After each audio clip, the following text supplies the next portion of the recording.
TSM sebagaimana telah dipertimbangkan dalam paragraf 3.1 di atas. Penting bagi Mahkamah untuk menegaskan bahwa dengan berwenangnya Mahkamah untuk masuk ke dalam nilai lebih dalam proses penyelenggaraan pemilu tidak berarti lantas menegasikan segala proses penyelesaian sengketa yang dimiliki oleh lembaga-lembaga lain di luar Mahkamah sebagaimana telah ditentukan dalam Undang-Undang Pemilu.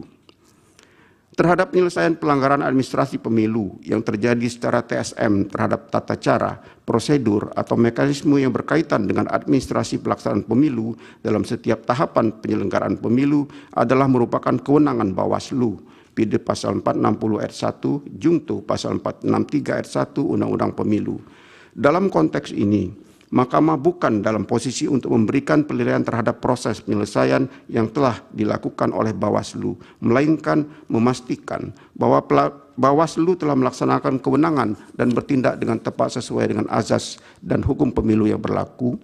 Proses penyelesaian sengketa yang dilakukan oleh Bawaslu menjadi sebuah database pengawasan sekaligus sebagai rekam jejak perolehan suara masing-masing pasangan calon yang sewaktu-waktu dapat dibuka kembali untuk menjadi rujukan dalam persidangan PHPU di Mahkamah.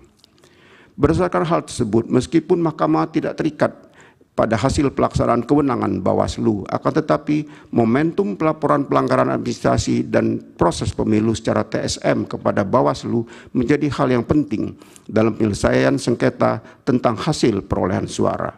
Sehingga dengan tidak adanya pelaporan pelanggaran pemilu secara TSM kepada Bawaslu, maka dapat dikatakan dugaan pelanggaran tersebut dianggap tidak pernah ada, kecuali dapat dibuktikan sebaliknya dalam persidangan. Secara konkret, posisi Mahkamah terhadap proses pelaksanaan kewenangan Bawaslu dalam perselisihan tentang hasil pemilihan umum adalah memastikan lembaga pengawas pemilu telah secara seksama cermat melakukan pengawasan, penilaian, dan penindakan dengan memberikan keputusan atau rekomendasi sesuai dengan azas dan hukum pemilu yang berlaku. Demikian pula dalam hal tata kelola pemerintahan. Termasuk dalam hal implementasinya, lembaga DPR juga mempunyai kewenangan konstitusional untuk melakukan pengawasan dan hak kewenangan yang dimiliki. Melekat sepanjang periodisasi jabatan DPR yaitu 5 tahun, baik terkait dengan fungsi eksekutif maupun terkait dengan hal-hal yang berhubungan dengan pelaksanaan pemilu. Oleh karena itu, peran yang saling berkaitan tersebut tidak menjadi beban di pundak Mahkamah Agung yang hanya diberi waktu 14 hari kerja untuk menilai segala yang berkaitan dengan hasil pemilihan umum. Bahwa selanjutnya Mahkamah juga perlu menegaskan terkait kewenangan Mahkamah dalam mengadili pelanggaran berkenaan dengan proses pemilu.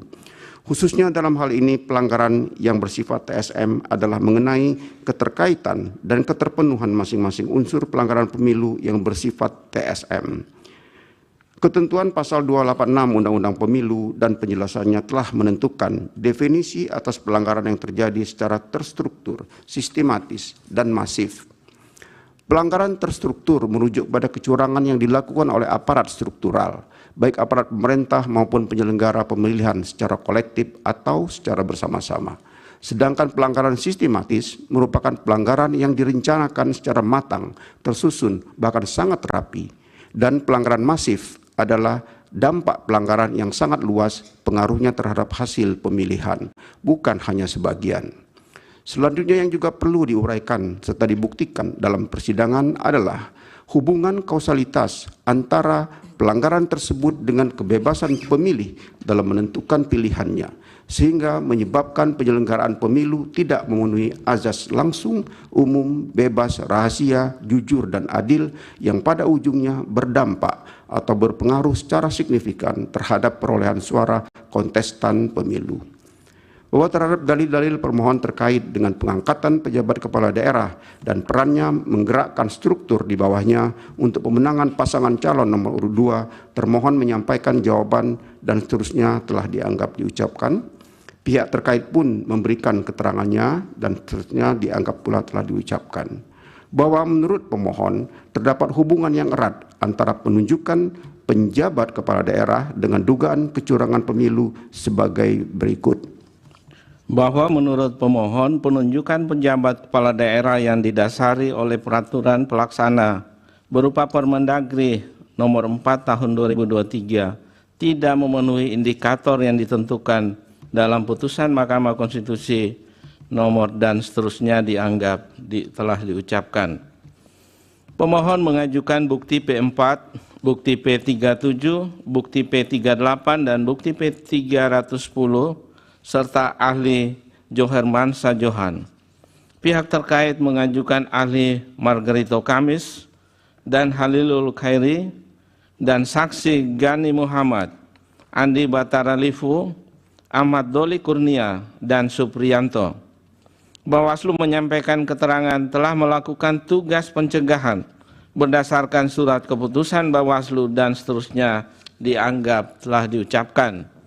Bawaslu mengajukan bukti PK3 dan bukti PK4. Bahwa setelah Mahkamah memeriksa secara saksama dalil pemohon, jawaban termohon, keterangan pihak terkait, bukti-bukti surat atau tulisan yang diajukan pemohon dan pihak terkait, serta saksi dan ahli yang diajukan oleh pemohon dan pihak terkait, keterangan Bawaslu, serta bukti-bukti yang diajukan, dan fakta yang